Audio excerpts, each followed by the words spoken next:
Mukhang hindi mga idol makakapaglaro si Junmar Fajardo sa Gilas Pilipinas. May mga kilalang personalidad na mga idol ang hindi natutuwa at nakukulangan pa sa achievement ni Coach Tim Cone, lalo't head coach na siya ng Gilas Pilipinas. So ayun na nga mga idol, reportedly nakasama na si CJ Perez sa ongoing training and practice ng Gilas Pilipinas sa PhilSports Arena para sa paghahanda sa campaign nila sa FIBA World Cup ngayong taon. Samantalang si Junmar Fajardo na lang mga idol ang kulang sa training and practice ng squad.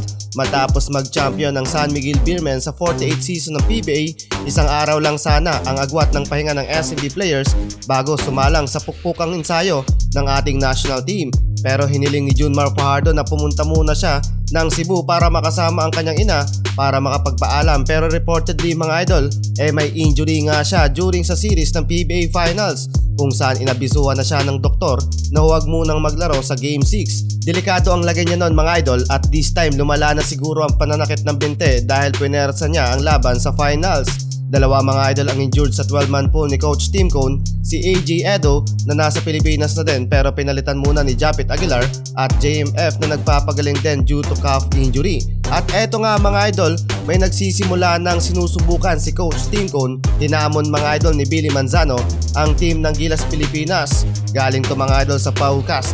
Show me what you got daw mga idol. Kulang daw yung 7 days preparation ng Gilas squad para sa paghahanda sa first window ng FIBA World Cup Asian Qualifiers, which is my point din naman mga idol. Pero sa opinion ko kaya nga 12 lang yung pinili ni Tim Cone para sa kanyang long-term plan para maging intact at solid along the way ang squad. At eto pa mga idol, hindi daw sapat ang naging achievement ni Tim Cone sa Asian Games dahil hindi nga daw mga idol ka-level ito ng FIBA World Cup. At bakit puro matatanda na daw ang nasa lineup ng squad kung may sinasabing long-term plan para sa Gilas Pilipinas. Pero as you can see naman mga idol, consist of youth player and veteran ng squad.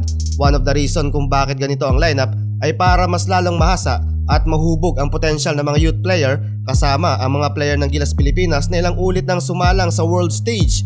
Katulong din dito mga idol ni Coach Tim Cone ang kanyang point guard na si LA Tenorio sa pag-build up ng chemistry sa koponan at patuloy lang nating suportahan mga idol ang karera ng Gilas Pilipinas sa FIBA World Cup. At eto mga idol, quick update lang tayo sa naging NBA All-Star Saturday night kung saan inaabangan ng karamihan ng naging 3-point contest sa pagitan ni Stephen Curry at Sabrina ng WNBA.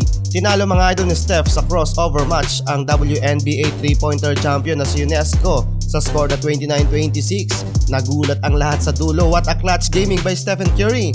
Kahit si Greek Freak hindi rin makapaniwala sa nangyaring laban. Samantalang tinalo ng NBA G League player defending champion na si Mac McCollum ang Boston Celtics player na si Jaylen Brown sa championship round ng slam dunk contest kasama ang Hall of Famer na si Shaq O'Neal as a prop for his final dunk at nakakuha ng 50s from the judges and still champion mga idol. Ang video na to ay hatid sa inyo ng 1xBet, isang legit at bigating betting site. Tuloy-tuloy pa rin mga idol ang pamimigay nila ng 6,000 pesos sa una mong deposit via GCash o ibang cash-in method.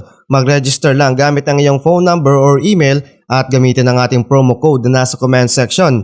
Paldo ka dito mga idol sa pagsipat ng mga pwedeng tayaan sa mga upcoming sports, especially sa basketball. Huwag kalimutan mga idol ang ating promo code JLTV1X. Disclaimer lang mga idol, gamble responsibly.